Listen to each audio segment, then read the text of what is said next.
WNST, Tao. We continuing to cover the NFL playoffs as well as the Capitals and the Terps and all the other things that are going on. But the biggest story in my mind this week, the passing of my friend and former president of the Baltimore Ravens, David Modell.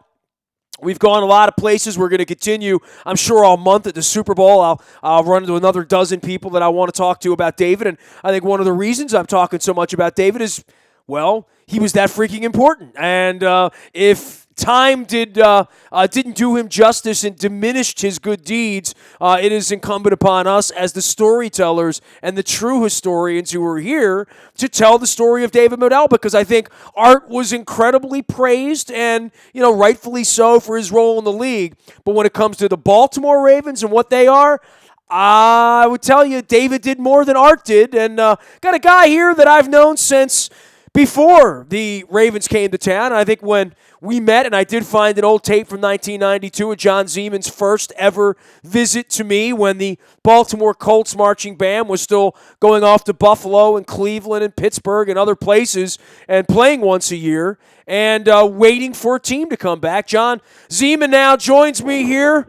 Dude, it's been 25 years since the first time I had you on the show, and I think you and I believe we may never get a team back, but we did, and what a team we've gotten, and now we've lost not only Art Modell, but now David Modell, John, and I know it hits home for you because as close as I may have been to David, and I think a lot of people felt close to David, I know you have some incredibly intimate stories about your relationship and them inviting you to run the Baltimore Ravens marching band 21 years ago, right? Yeah, well, Nestor started back in 1985, believe it or not. Of course, we lost the team in 1984. The band stayed together, Colts band stayed together, like you said. And the first year we did nothing but parades and concerts just to keep the home fires burning. And then 1985, I said, we got to do something more. We got to go to a national level. We got to do halftimes in the NFL. And no team would touch us. I thought we'd be a protest group. One team said, come on, we'll take you on. And that was the Cleveland Browns, Art Modell and David Modell. And like you said, David was behind that. He was intrigued that here's a band without a team. Are you crazy? He always used to say, only in Baltimore. My God, only in Baltimore. So they called us up. We wanted to come up to a game. And for about 4 or 5 months, I was on the phone with David Modell. I always thought he was an older person, son of Art Modell. And 1985, we went to Cleveland, and I get off the bus, and I'm looking for David Modell, and this guy's standing there with a big smile on his face and a cigar. And, he says, welcome to Cleveland. I looked at him and said, thanks. I appreciate it. He says, have a good trip? I went, yeah, we did. I'm still looking around for David Modell. And you could see him snicker. He says, can I help you? I said, I'm looking for David Modell. Cigar went out of his mouth, handshake went out, that big smile. David Modell. And that started our friendship, Nestor. And every single year, whether we went or not, because we did like 30 NFL games in 11 years, David Modell made sure that we were always invited back to Cleveland. He was intrigued about a marching band. He had ideas about what he wanted to do. He wanted to form a marching band. Everything you see in Baltimore, on Ravens Walk, everything you see, the cheerleaders, the stunt team, the mascots, the marching band, that was David's ideal, what he wanted to do for Cleveland. And you know what? He did it in Baltimore. And that's why I always say he was the godfather of the Marching Ravens, because we worked so hard and together. In 1995, I was down the stadium working. We had the Stallions here, if you remember correctly. Of course, and you work with the Stallions, of course, right? Yeah, we would stay the Baltimore Colts band at their urging, representing the Stallions. And I was down in the stadium working one day with the late J.R. Reebok, our property manager. He was working on our Gators. And Joby Walt. Joby was, at that time, the facilities director for the Stallions. I know Joby well. Yeah, absolutely. Yeah, Joby works for the ops department at the Ravens. And here comes Joby through with a tour, gentlemen in suits. And as he went by, I looked, and there's David Modell in the group. And he looked at me like to shake his head, don't recognize me. And I just looked at him, and they went around. Little did I know they were under a falsehood who they were. The stadium authority knew who they were. John Moog, who they were. They were touring Memorial Stadium about bringing the Browns here. That night, I get a call from David. He goes, you didn't see me today, did you? I went, no, sir, I did not. He goes, we'll be in touch. Of course, I said, we'll be in touch. So you had a little tip-off that the Browns were moving here? I mean, or was that not an inkling for you at that time? I mean, no, it seemed very, very far-fetched at that time, right? Like I said, what is he doing here? There's only one reason. But I kept the confidence. I didn't tell anybody. I was ready to explode. I worked at Channel 2 for years. I could win and say, hey, I got a story for you guys. But I didn't. And that's when I first met you as an intern back years and years ago. It is true. I met you. I was with Scott Garceau and Keith Mills and Jimmy Halls and Mike Gaffigan in 1991, 1992. I was an intern out at 6400 York Road, right? You got it, buddy. And then, of course, it was leaked out in November 1995. They were coming to Baltimore. Then all hell broke loose in January of 1996. There have been lawsuits against the Modells, lawsuits against the Browns, lawsuits against the NFL. NFL was suing, Baltimore. Baltimore was suing the NFL. It got to be a mess. So we didn't know that the Browns may have to go back to Cleveland. So what happened was that the band was put on the back burner, of course. We all were. Yeah. And there was a gentleman who worked at Channel 2. His name was Joe Hammond. I know Joe Hammond, yeah. Okay, Joe, as you know, is the biggest prankster in the world. If Joe hears Nestor Aparicio's voice, he can imitate you. He's that good. And he would prank everybody at Channel 2. Well, I'm on pins and needles. What are we going to do about the band? What are we going to do about the band? They got to adopt us. What if they don't adopt us? And I get a call. John, Art Modell, we want the band. Oh, Mr. Modell, that's great. And all of a sudden laughter started with Joe. He did this to me. They started imitating David's voice. He did this to me about 5 or 6 times, Nestor. And I was sitting July 1st, 1996, with a guy named Mike Pearson of Stanberry Uniforms, band uniforms. We were trying to design a uniform to be ready just in case. And phone rings. John, David Modell. Oh, really? David? Okay, David, you can go. I can't do that because you'll lose your license. And you cussed out David Modell? I said, David, take your team and blank, and take your band and blank. And he said, John, this is the call you've been waiting for. I said, no, it isn't. I said, no, don't tell me. And I just let him have it, both barrels. Mike Pearson saying, is that David Modell? I went, no, I held the phone. No, it's Joe Hammond doing this to me. I said, and it went on. Finally, the other person on the other line said, John, only you and I would know this. During the strike in the late 80s, you and I, the band came to Cleveland to play for the game. We were using replacement players. There's a picket line. Midnight, that Saturday night, you and I snuck the band trucks into the stadium. I went, he said, only you and I would know this. I went, oh, my God. That's great stuff, John. That's beautiful. I never knew this story. This is new to me. Nestor, by that time, I was on my knees begging. And Mike Pearson looked at me and goes, well, that's it. He took the drawings, just tore them up, walked away. That's awesome. John Zeman joining us here from the Baltimore Ravens Marching Band, telling stories about David Modell. Go ahead, John. Keep going. No, and I kept on apologizing, and he just kept on laughing. Goes, what's up? And I told him about Joe Hammond doing this to me. And about 3 months later, it ended up the whole story David told to Baltimore Magazine. I got a copy of it in our band archives. That's awesome. Anybody else, Nestor, would have told me to go pack it in. But that's the kind of person David was. When we won the Super Bowl, you know how prized that trophy is. He made a pledge to the people of Maryland. When we win a Super Bowl someday, everybody's going to touch that trophy. Oh, he brought it out to the barn, passed it around with us. I mean, I put the pictures up this week, and it's one thing. I have so many pictures with him from our time together. Him coming to my studio back in 1996 when the team came, and I've run archives all week long of chats about PSLs and him taking phone calls in the early days and the logo and all of that stuff. Right on through Art's passing and him visiting me a couple years ago. There are very few people that I liked more than David Modell. And, it's kind of sad to some degree, when someone passes, you really start to evaluate it. But I said, that guy probably said a million different words to me, and none of them were false or not true to his mind or not accurate to his Absolutely. mind. There are very few people that have marched through the world where I've known him a quarter of a century who I could say his word was impeccable with me. Impeccable. Well, Nestor, he loved the fans. He loved the Raven Nation. And when he take that trophy around to everybody, their eyes lit up, totally lit up.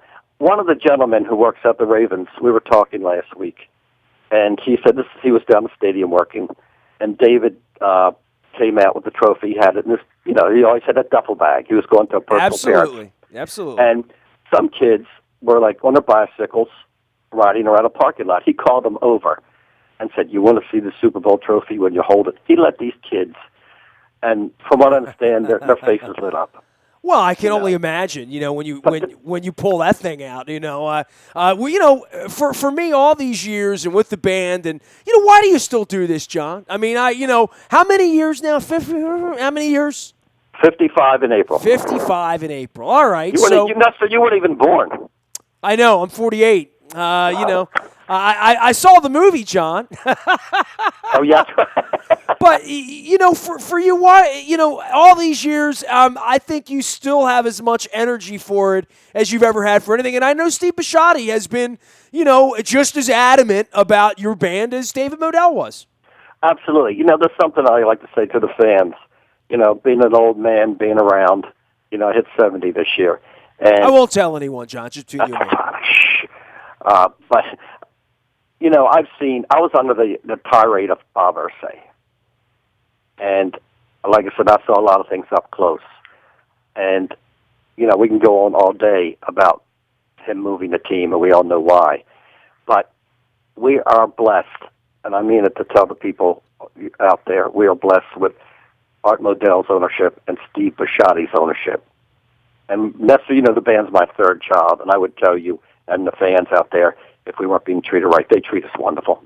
Well, on top of that, for David, with all of the years, and 20 years passes, and listen, Art gets a lot of credit, right, John? I mean, right. It was Art's team. When Art died, everything stopped. Everybody stopped. Art brought the team here. As I said to someone this week who was very, very, on the inside, I said, really, now that I look at it in retrospect, Art brought the team here and dropped it down. David was the wind beneath the wings. Art was a broken down old man when he got here. That's not disrespectful to Art. I loved him. But he was not the guy that was going to be 15, 18 hours a day making sure the stadium was right, the ticket sales are right, the team's right, the coach is right, the band's right, sponsors are right, the tickets are right, facilities falling apart, the other facilities getting built. There was just so much energy involved with being the president of the Ravens in this city and having to win people over because, John, not everyone was won over by them, right? I mean, that's another – and the Orioles owned this town at that time. I mean, that's the thing that I can't express to someone that maybe is only 25 or 30 years of age is to say you have no idea what a big deal the Orioles were and what carpetbaggers the Modells were perceived as being the minute they got here and what an uphill battle – they had I ever told you that one day the Ravens will be 10 times bigger than the Orioles. Well, they are, and I don't think any of us would have believed that in 1995. There's one thing, and I've been on network shows. I've been on Today's Show. I've been on a lot of shows, and I argued a point. They say, well, Bob Irsay, what he did to Baltimore, and now all of a sudden they're doing it to Cleveland. I said, back up. Irsay was a tyrant. I said, Mr. Modell did everything he could in Cleveland, everything to keep that team there. He said, and like I said, now we'll go into details. He needed help with the stadium. Well, they abandoned the stadium, and he took it over and ran the stadium to keep the Indians there so they build a new stadium for the Indians. They turn around and build a new arena for the Cavs. They turn around and build the Rock and Roll Hall of Fame. They turn around and take 50% of his parking away, at the stadium. The stadium was falling apart. He was sitting in his office, and all of a sudden the ceiling started to rumble, and a pipe ruptured, and raw sewage came down all over his office and desk. That's when he started to listen to David, because David wanted to move to Baltimore. David was a catalyst to make this team move to Baltimore. He was the one. I think that's very clear in retrospect that this was David's idea. Absolutely. More than Art's. And David was the prime mover, as I called it. As much as people out there held Art responsible, they probably should have hated David more because, it was David's future. It was David's legacy. And, really the sad part is getting here a couple of years into it, he had to sell it off. I don't think David ever thought of himself as living as short a life as he lived, but certainly not living it without the Ravens. He was never his thought to come from Cleveland to Baltimore and flip the team. That was the last thing in the world he wanted to do. And he lived an incredible life of dignity for the decade and a half that he did not own the team anymore. No one was a bigger supporter of the Ravens than David to the end. That was his baby that he had to sell. And you can't blame the fans of Cleveland. David never did blame the fans of Cleveland. You got to blame Mayor White and Governor Voinovich. They're the ones who didn't give any backing. The City Council of Cleveland didn't give them any backing. They forced the team out. Art Modell built hospitals for children that were sick, charities that Pat Modell was involved in. Mercy never did any of that.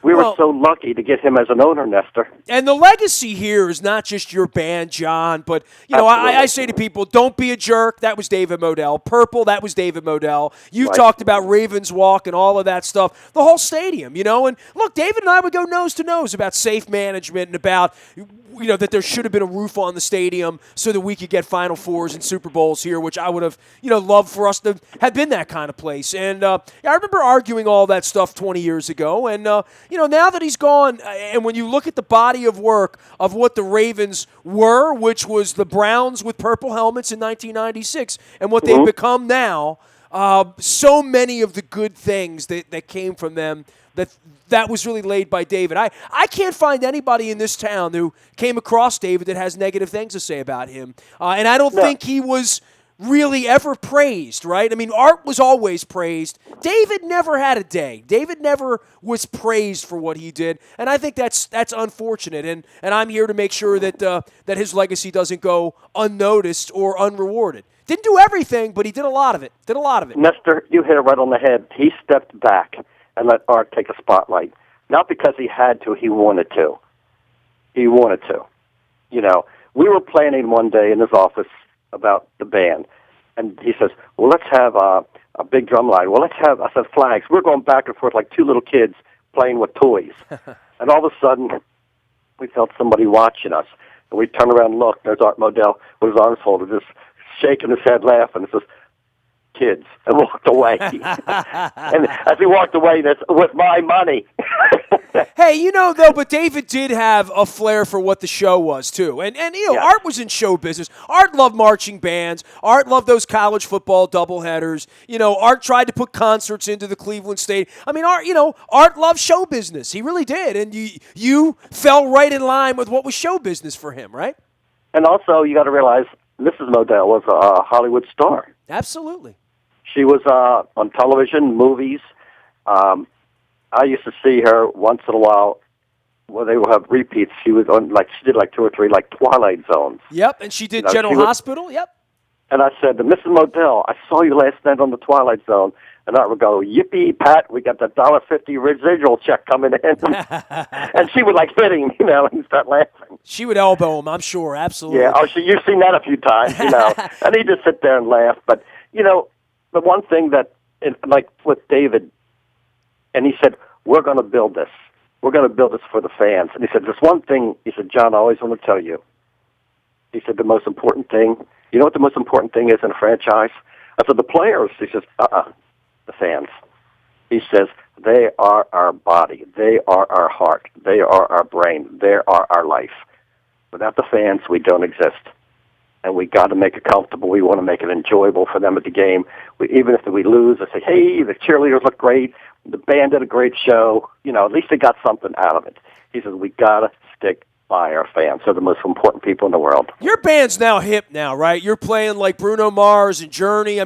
I've caught you guys playing all sorts of modern stuff out there the last couple We did the song Bang Bang this year. Like I said, No, you got to go with the crowd. You got to go with the crowd wants. That's why we put feelers out. We got to do everything. Well, when I get some Guns N' Roses and some Nirvana out of you, we'll know we have it made. Play some Pink Floyd for me, John. It's always great to visit with you. I'm sorry it's under such incredibly adverse circumstances with David's passing. I mean, I haven't even really put it into perspective yet. You know what I mean? It's been one of those deaths that I think we all sort of knew that the situation was grave and it wasn't good, but it's still been quite a shock, and it's put my life into perspective and my work into perspective and all of these years, and wondering where so much of the Ravens' magic has come from, and you really can trace it back to David, and I'm glad we're giving him the honor that he deserves and talking about him in accurate historical tones, because I don't think that's been done enough, quite frankly, over the 21 years. And the one thing I'm going to miss, Nestor,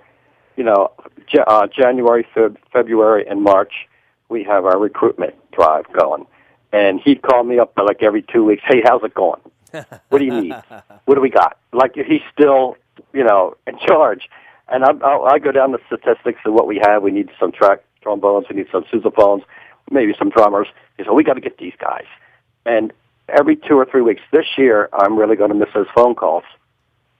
I'm really going to miss him. Well, yeah, I think I ended my blog. You'll get me, all squinty-eyed here. There'll be some dust in the air because, I don't think and it's no disrespect to anybody else, but man, I'm like, I can't believe I'm not going to talk to him again. Like, I'm having a hard time accepting that because there was so much freaking energy from him.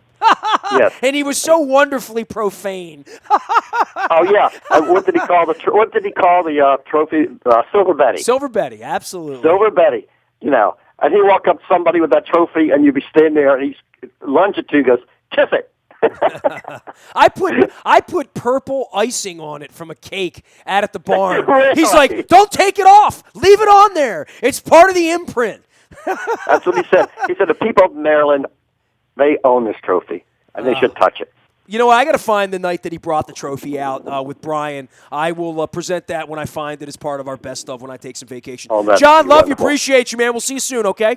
Nestor, thank you. Love to Jen. You got it. Absolutely. There he goes, John Zeman, the band that wouldn't die and the band leader that is still here and running the Marching Ravens. And the Marching Ravens certainly, when you think of all the things David Modell, put his hands on that people would know about, I think the band was tied to David in a way. If anybody saw any of the movies or know John's story, they know how much David loved the band. So I love the band too. So they sit right below me. I'm at 513. They sit down below in 111. So we'll continue to talk about the life and times of David Modell. We're going to look at the Caps and the Terps and obviously the AFC and NFC championship games this weekend. You can find me out in the Bayou Toyota Audio Vault 24 hours a day from anywhere in the world on your mobile device by downloading the TuneIn Radio app. We do come in crystal clear from anywhere in the world on your mobile device. You can also sign up for our morning newspaper. 7 a.m. We send it out to you each and every morning. It's all brought to you by Planet Fitness and PlanetFitness.com. Nasty at WNST.net reaches me. We still got space on our London trip. We'd love to have you join us to see the Ravens play in London. That's something we've never done as well. We'll be doing that in September and October this year. All the details up under the Road Trips tab at WNST.net. Nasty at WNST.net. Facebook, LinkedIn, Snapchat, Twitter. I'm everywhere you are, including Facebook Live as well as our YouTube WNSTV channel. We are WNST.net, AM 1570, and WNST Towson, Baltimore, and we never stop talking Baltimore sports.